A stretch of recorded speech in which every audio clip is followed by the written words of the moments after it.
பாட்டா கேட்கணுமா, பட்டாசா சிரிக்கணுமா, பட்டாம்பூச்சி நாட்டா படிக்கணுமா, நல்லதெல்லாம் கேட்கணுமா, நேச் நேச் பட்டாம்பூச்சி கூட்டு புழுக்களையும் குரலாலே நினைக்கணுமா, கூல் கூல் பட்டாம்பூச்சி. இது கலை இலக்கியம் சமூகம் என கடைக்கொடி மக்களுக்காய் சிறையடிக்கும் ஒரு கலக்கல் FM.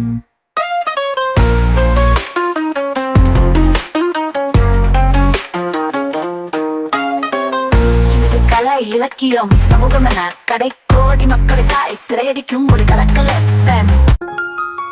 வணக்கம் நேயர்களே, நீங்கள் கேட்டுக்கொண்டிருப்பது பட்டாம்பூச்சி பண்பலை. இது யோசிச்சு பாருங்களேன். இன்னைக்கு யோசிச்சு பாருங்களேன் நிகழ்ச்சியில கவிதை வன இரும்பு பூக்கள் நூலின் ஆசிரியர் கவிஞர் மஞ்சுளா பாரதி கணேசன் அவர்கள் மிக அழகான சிந்தனையோடு வருகிறார். வாங்க கேட்டு ரசிக்கலாம்.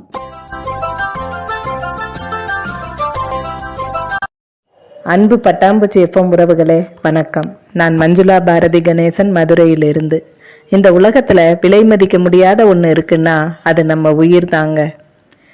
உயிரை எப்படியாவது தக்க வச்சுக்கணும்னு தான் ஒவ்வொரு உயிரினமும் போராடுது. மருத்துவமனைகள் தோறும் மனிதர்களுடைய கூட்டம் நிரம்பி வழியிறதும் உயிரை எப்படியாவது பாதுகாத்து வச்சுக்கணுங்கிறதுக்காக தான். ஆனால் இப்படிப்பட்ட உயிரை மனிதர்களில் சில பேர் தங்களுடைய கவனக்குறைவுனால இழக்கிறது தான் வருத்தப்பட வேண்டிய விஷயம். விபத்துங்கிறது எதிர்பாராம தற்செயலாக நடக்கிறது தான். ஆனால் பெரும்பாலான விபத்துகள் மனிதர்களுடைய கவனக்குறைவாலையும் தவறுகளாலையும் தான் நடக்குது. இந்தியாவில் ஒவ்வொரு ஆண்டும் 18,000க்கு மேலே விபத்துகள் நடக்குதாங்க. அதில் 1,80,000 பேர் உயிரிழக்கிறதா நெடுஞ்சாலைத்துறை அமைச்சகம் தெரிவிக்குது. விபத்துகள் நடக்கிற மாநிலத்தில் முதல் இடத்தை மத்திய பிரதேசமும் 2வது இடத்தை தமிழ்நாடும் பெறுது. பெரும்பாலும் உயிரிழக்கிறவங்க 18 வயதுலேருந்து 34 வயதுக்கு உட்பட்ட இளைஞர்களாக தான் இருக்காங்க. 2 வீலரில் பயணம் பண்ணுறவங்களும் நடந்து பயணிக்கிறவங்களும் தான் விபத்துகளில் அதிகமாக சிக்கி மரணம் அடைகிறாங்க. சட்டத்திட்டங்களை மதிக்காமல் பயணம் பண்ணுறதும் அவசர கதியில் பயணம் பண்ணுறதும் தான் விபத்துகளுக்கு பெரும்பாலும் காரணமாக அமையுது. சாலை மார்க்கத்தில் மட்டும் இல்லைங்க, ரயில் மார்க்கத்திலையும் அதிக விபத்துகள் நடக்குது. கடந்த 4.5 ஆண்டுகளில் 9,833 பேர் ரயில்களில் அடிபட்டு மரணம் அடைஞ்சிருக்காங்க. ஒவ்வொரு ஆண்டும் இந்த எண்ணிக்கை அதிகமாகிக்கிட்டே போகுதாம். கடந்த ஆண்டு மட்டும் 1,173 பேர் ரயிலில் அடிபட்டு உயிரிழந்திருக்காங்க.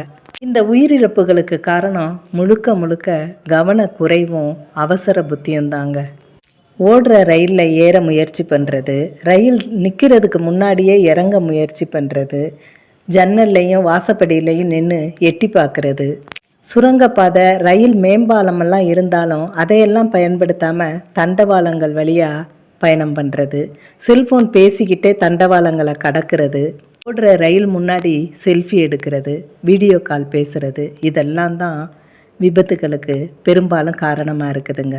குறிப்பிட்ட நேரத்துக்கு ரயிலை பிடிக்கணுன்னா குறைஞ்சது 20 நிமிஷம் முன்னாடியாவது நாம் அங்கே இருக்கணும்.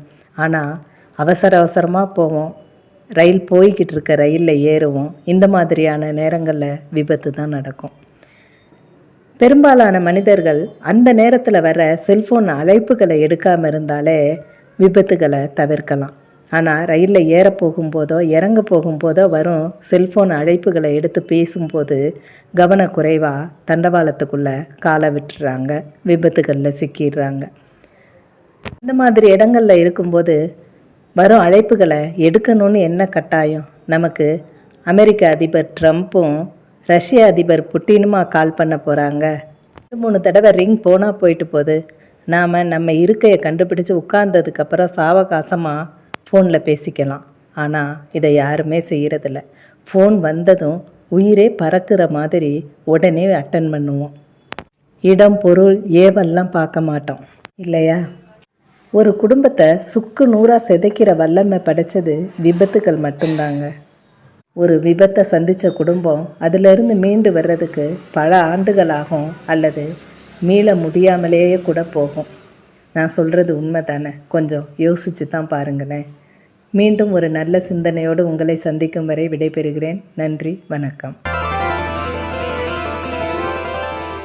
இதுவரை நீங்கள் கேட்டது யோசிச்சு பாருங்களேன். இந்த நிகழ்ச்சியை உங்களுக்கு வழங்கியவர் மதுரையைச் சார்ந்த கவிஞர் மஞ்சுளா பாரதி கணேசன் அவர்கள். தொடர்ந்து இணைந்திருங்கள். மீண்டும் நாளை இதே நேரம் சந்திக்கலாம். நன்றி, வணக்கம். இது ஒரு பட்டாம்பூச்சி எஃப்எம் தயாரிப்பு.